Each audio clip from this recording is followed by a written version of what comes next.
Hello and welcome everybody. We have the NAU patch notes for May 21st, 2026. Let's get right into it. So Maehwa is getting a touch up, so the Awakening Flow Cloud Stab is being adjusted, so they removed the cooldown and made the following changes. The skill add-on tier will be 1. They removed the combo performed by holding LMB after Moonbreak, and they removed the HP recovery on hit, and they removed the float. They disabled the combo into the Flow Moonlight Dash after the skill, and the Flow Moonlight Dash can still be used via Quick Slot. Frost Pillar, they increased the HP recovery from 150 to 300 for that. Moonrise, they changed it to be unavailable during cooldown. Sleet Steps, the defensive stance will now be invincible. The cooldown has been reduced to 3 seconds. Stamina cost has gone up by 50, and they removed the attack speed plus 10% for 10 seconds. Sleet Steps attack speed increase effect has been moved to Ice Fang and Frost Feint. And it's been changed to no longer apply Awakening Maehwa's Carry Spear cooldown when activating the skill with the main weapon. Frost Feint, they changed the to perform the skill after moving backwards when comboed after Sleet Steps. The timing for comboing into Frost Feint during Sleet Steps has been delayed. The defensive stance has also been changed from Super Armor while moving backwards to Invincible to Super Armor during the skill. They also removed movement speed decrease on hits, changed to not recover stamina during the skill, added the 10% attack speed to this skill. Cooldown has been increased from 4 to 5 seconds, and it disabled the combo into the tip of the iceberg. Cold Snap, they removed the stiffness on hits and added a super armor during the skill. They added an air and down attack on it, and changed to be unavailable during cooldown, and the cooldown has been increased from 5 to 8 seconds. Skill add-on tier has been increased accordingly. Ice Fang, they've added the 10% attack speed, and the cooldown is increased from 3 to 5 seconds. Absolute Red Moon, they separated the main weapon and Awakening versions into distinct skills. The Awakening version has been separated into Chain Moonrise. Prerequisite is the Absolute Red Moon. They decreased the PvP damage ratio for the Chaos Red Moon and Absolute Red Moon from 70 to 40%. And then finally, Petal Blue Moonlight Dash, tip of the iceberg, they removed the down smash. Then we have Kunoichi, Succession, so Prime Shadow Explosion, they changed defensive effect from Super Armor to Forward Guard. Prime Wheel of Wrath, they added a Super Armor during the skill, changed the floating on hit to be PvE only. Prime Tendon Cutter, they removed the HP per hit, changed the extra attack to dash forward in the character's direction instead of tracking targets. Prime Foxclaw, the HP recovery is up to 255. And Crescent Slash, they changed to no stamina recovery. We have some damage application changes, so Shadow Stomp is going down to 30, Flash Slash down to 24, Shadow Explosion going down to 36%, Shadow Explosion Absolute going down to 54, the Shackles going up to 50, Prime Wheel of Wrath Normal going up to 45, Wheel of Wrath with the Ninjutsu release is going up to 4,000 damage with 34.5% applying, Danse Macabre Normal is going up to, down to 50%, and so is the Ninjutsu release version. Then we have Mystic Succession being touched upon. The Prime Soul Basher, they've removed the air and down smash on the last attack hits. Prime Hit and Claw, they added a super armor during the skill. They removed the stiffness on attack 1 hits and knockdown on the last attack hits. They also changed it to be unavailable during cooldown. Prime Roaring Tiger, they added a forward guard and changed the 300 HP recovery when using a skill to recover 350 per hit. And they also removed the down smash again. Combo Hurricane, they removed the air smash on the spin kick second hits. Bolster Thump, they removed the down smash, and then Thunder Pound, they increased the cooldown from 3 to 5 seconds. And we have an increase in damage on the Prime Soul Basher to 44.59. Guarding Succession is being touched upon. Prime Black Blood Circle has been changed to apply the recover HP effects of Succession's Dragon's Calling to attack 1 as well. They removed the elevation decrease on hits and replaced it with all AP minus 20 for 10 seconds. Increased the damage reduction in super armor from 30 to 50%. Changed to maintain the skill without holding Shift Q and press LB to attack instantly. Black Blood Circle 1 to Absolute can now also be maintained without holding Shift Q and pressing LB to attack instantly. They also improved it so that the skill can be comboed into Fierce Disdain. Black Blood Eruption, they changed the skill command from Q or RMB to Q or LMB. Prime Mutilation, they changed the defensive effect to a super armor. changed the floating to be PvE only, and increased the PvP damage ratio for the Mutilation 3 to 36.3%. Black Blood Slaughter Prime, they changed the defensive effect to Super Armor as well. Prime Frigid Wind used to be Super Armor while moving and Forward Guard during the attack. Now it's Super Armor during the entire skill. It now also combos better into Mutilation after attacking. They increased the window during which the skill can combo into its attack motion. They increased the window where the character can rotate towards the camera while moving. And they changed the skill so the character can no longer rotates while attacking. Juggernaut has been changed to not combo into Frenzy while moving with the skill, and Frenzy has been improved to combo better with Avalanche Strike and Mutilation after attack 2. Regular class changes, Warrior Core Pulverized. They fixed an issue with the skill's recover HP effect would occasionally be applied additionally. Guardian on the guards, there's a few fixes. There was an issue where the skill could not be used with insufficient stamina. Then they fixed an issue where stamina did not recover at the start. And they fixed an issue where she could sprint during the skill even with insufficient stamina. Also in Guardian, Black Blood Slaughter, they fixed an issue where the down smash was applied to all hits. Black Blood Circle, they updated the max number of attack 1 hits in the skill description to match the actual attack. Corsair Prime, Ocean's Allure, they fixed an issue with the Wave Skedaddle would not activate when using the skill after other skills. And Corsair Labao on deck, they fixed an issue with the duration of the first into the fray effect from the skill refreshed when receiving additional help from Labao. Then we have some bartering improvements, so it's been changed that the requirements for expanding trade routes will be lowered or unified to more sensible numbers. For example, 2,551 to 2,500, pretty much just rounding it down to the nearest 1,000 or 500 or 100.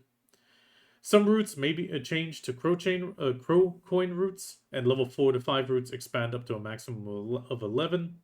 Barterers have also signed contracts for bartering goods, so there will be changes. The Riddle Me Barter support boxes will also change, which means the old ones will no longer stack with the current ones. We have the Barter Refresh Reset, normal material still. So here we have added the Tapestry Plywood, Zinc Ingot, Bronze Ingot, Hard Hide, Fine Hard Hide, and the Fine Soft Hide.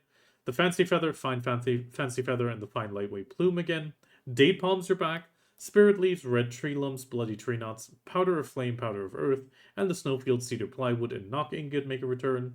They have removed the Elephant Hide, Deer, Rhino, Pig Hide, and the Soft Fairy Feathers. And then we have some quantity changes on, for example, the Copper Ingots, Tiger Meat, Tough Hide, Lead Ingot, Fine Thick Fur, Cactus Rind, Coconut, Cactus Thorn, Iron Ingots, and Fine Tough Hides. Pretty much lowering it across the board. They also reduced the crow coins for ship crafting and upgrade materials by approximately 20%, so the prices have been adjusted across the board there. And they added new items to the crow coin shop and removed the daily items with daily purchase limits. So daily purchase limits got removed, but they added a box of 25 Wells Fine Powder to a weekly of 10 times. Same for Tidal Blackstones. Blue Sea Crystal Box 3 times a week. And they also changed the Caphras Kronst box and the memory fragments to be 10 times a week and cheaper.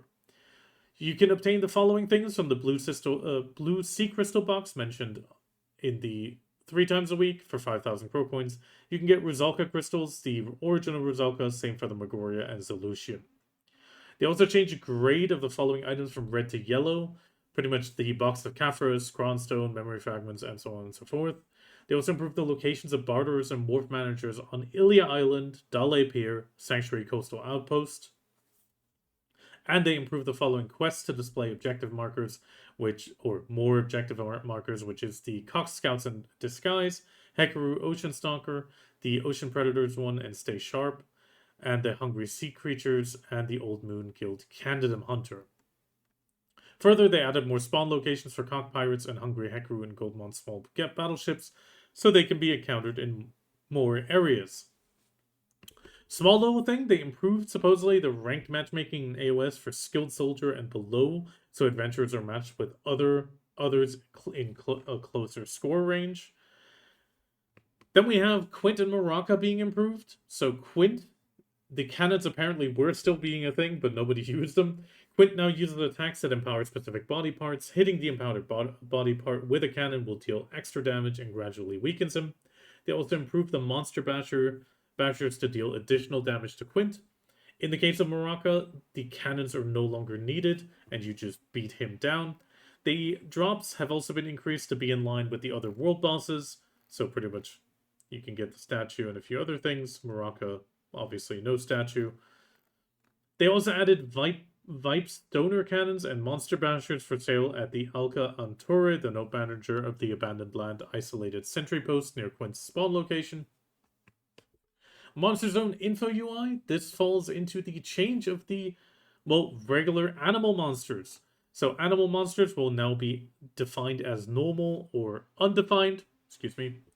Also, you will see the Monster Zone in the Monster Zone Info UI, the type of monster you're going up against. AOS now also has an ally location indicator, so this feature will display the location and status of allies in AOS. Class icons for icons will move along the edges of the screen. The edge icons will disappear when an ally is visible on your screen, and icons are semi-transparent by default and will become opaque with an added effect when an ally is hit by a CC skill. And the number displayed at the bottom of the icon indicates the distance between the character, your character and that ally. Web-wise, they fixed an issue where the Google icon appeared awkward when logging into the OpenID on the Perlibus game launcher, disabled new account registration and OpenID account link via Facebook, as previously announced.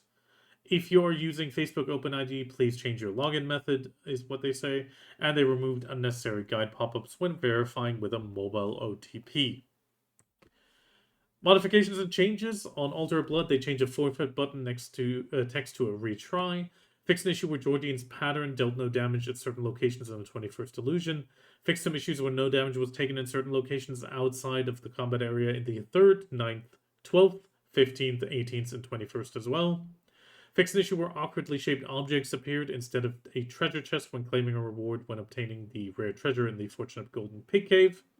Fixed an issue where the effect of the golden pig statue, which indicated the status, appeared awkward after maintenance. Fixed an issue where defeating a tough tree spirit could grant you the Golden Pig King knowledge. This has now been corrected. Added a help button to the Star of Nostos equip slot when the item is equipped on the campsite. Fixed an issue where ships with 100% damage were not displayed as damage in the mount status UI. Improved text displayed when a ship requires repairs to sound more natural. Fixed some issues where UI slots for unavailable equipment types were displayed in the ship equipment UI. Fixed some issues where sailor sickness penalty was not applied when remote collecting a ship 10 minutes before Blue Battlefield started. Fixed an issue where the barter NPC icons appeared gray on the world map even if you had the knowledge. Fixed some issue where the weather was not displayed properly after opening and closing the skill UI or Pearl Shop during AOS, Guild League, or Throne of Adana. Added a notification UI for when you did not receive a red Battlefield reward because the reward requirements were not met. Fixed some issues on the red Battlefield victory defeat messages. Fixed some issues where the skill displayed abnormally when logging in from a different PC. Fixed some issues where certain annexes could be installed on top of each other inside Valencia Castle. Fixed some issues where the game would occasionally crash when exiting remote fort construction during Node Wars. Then there was some issues with the merit rewards not being displayed in the result window immediately after Conquest War ended. They corrected Node and Conquest War schedule information on the server selection screen. Fixed some issues where the merit rewards were rounded off instead of rounded up. Fixed some issues with the gate HP UI did not appear when participating in the defensive side. Fixed some issues where sap could not be gathered from Caphras trees. And the issue where the dim Heartvein shards could not be obtained from certain resources. This, I think, was the case for Knock Ore, but now it should be fixed. They improved the description for certain entries in the adventure log to be more natural. Finally, some changes where the display in the boss info UI appeared awkward when no boss was available. Enhanced bosses were not shown at the boss info UI as well. Corrected the guild house description to match actual content. Fixed some issues where the message guild does not exist appeared when opening a world map without being in a guild. Fixed an issue where the giant weapon fragment knowledge could not be obtained. They fixed an issue where the show secondary password button did not work on the web central market. Excuse me.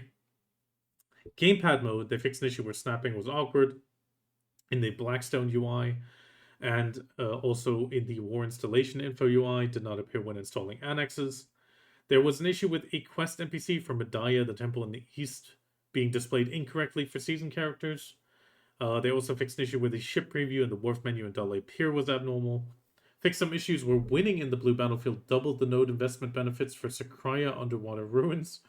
Changed to hide the UI of destroyed gates during Conquest War, and they fixed an issue with Dale Pier Barterer. Gang Dalpo appeared as a question mark on the minimap, even when the PC knowledge was acquired.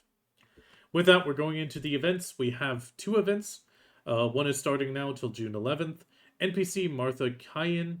The adventurer, she has found more items you can get by exchanging the remnants of Distortion. She also increased the exchange limits of some of the more useful items from before, so you can get even more. Here we can see the exchange limit up on the Choose Your Rare Hammer boxes and the Ultimate Premium Enhancement boxes. Color Your Adventure boxes available, Breath, Strength, Health coupon box, some maids, all pretty nice. The Color Your Adventure support box has a Dreamer Butterfly box, a Dreamer Seal, some item collection scrolls. Obtaining each box to obtain one of the following with a set probability. So the Dreamy Butterfly box gives you Radiant, Vivid, or Faint Dream box. Each one of these has a selection of Cronstone bundles, premium outfit boxes, and yeah, pretty much that. And the next version down or up. Overall, it's a Cron box event. Dreamer Seal exchange list. That is the one thing that is a little bit, yeah, you're only going to get one. We're probably going to see it in the Pro Shop in a moment. But yeah, 1 per family. If you get 15, you get the Ultimate Premium Enhancement box. 50, you get some Premium Enhancement boxes again, and some Gamma boxes. Otherwise, you get 30 crons. Martha Kyan's special supplies as well. So there is a Blessing of Cronstones that is mentioned up here if you get lucky. Where was it? Blessing of Cronstones. I saw it. I saw it earlier. I apologize. Oh no! Available once per family. Log in during the event to claim it. Activate the effect to obtain up to 2,100 Cronstones, and you can get 300 every day for 7 days. You must reconnect after using the item to activate the effect. And Idania monsters and monster zones to Muraka and Titan from the Distorted Rifts. So when these spawn, you get 50 Cronstones, Remnant of Distortion, and you have a chance for Cron boxes. Pretty much just a little bit of extra. Power to suppress distortions, a Stone of the Defense Energy. You can exchange that, I believe. Yeah, whenever a Stone of Dense Energy is obtained by anyone, 530 crons, up to 10 times for 5,300 total. This item can be sold for 1 billion silver. And Chapter 2 special requests, listen to Martha Kyan reports. You can get some drop scrolls, and this will continue in the next few weeks. His spawn zones seem to be pretty standard. I mean, Bumbling Buccaneers even has them. Pretty much everything that is map drop rate and a little bit below. Then we have an extra one, Rally Together for Guild Bosses. So from now until June 7th, subjugate all guild bosses with your guildies. During the event, each boss will give you Adventure Together with Guildies box.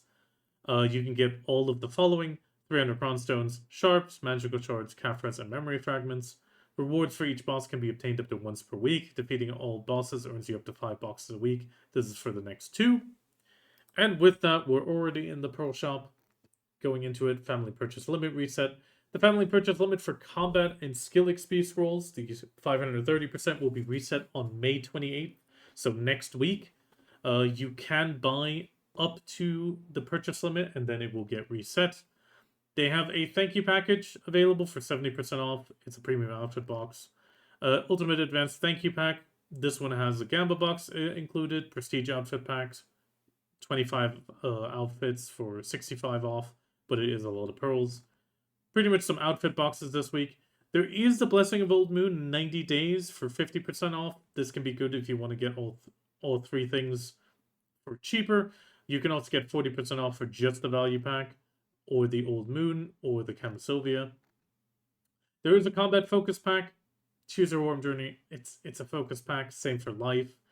I don't think this is really going to be worth it, but if you really feel like it. Then there's a Gamba box, Mystical Cronstone bundle, Intriguing Adventure box. Yeah. Pearls Gleaming Adventure, all Gamba boxes, nothing crazy. Item Brand Spellstone, times 5. Mount Skill Change Coupon, times 5. Level Down Ticket. Pro Elion's Blessings. I wouldn't really buy those. Resplendent Support Pack is available, but if you really need it, it is for returners generally. And with that, we already have everything done. I wish you the best of luck, and I hopefully see you around.